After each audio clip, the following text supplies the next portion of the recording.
Hello, welcome back to the channel.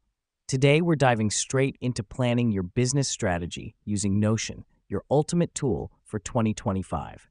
First up, we're creating a new workspace in Notion. Hit the plus add a page on the left sidebar and name it 2025 Business Strategy. This is crucial because having a dedicated workspace keeps all your strategic planning in one place, enhancing efficiency and clarity. Now that we've done that, let's add four main sections to our workspace: goals, SWOT analysis, action plans, and KPIs. The reason we do this is to structure our strategy. Goals will outline what we want to achieve in 2025.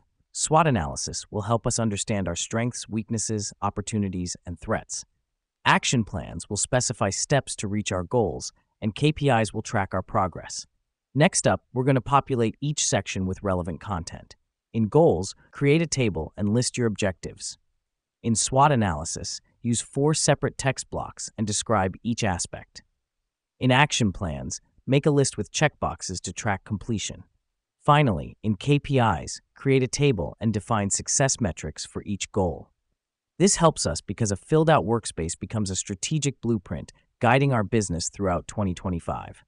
Let me explain why this matters. Having a structured and fleshed out business strategy in Notion allows you to visualize your path to success, making it easier to execute and track. The final step is to review and update your business strategy regularly.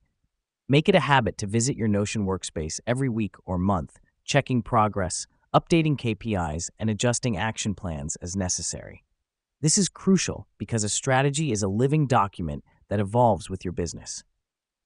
And there you have it, a structured, comprehensive, and easy-to-follow business strategy for 2025 in Notion.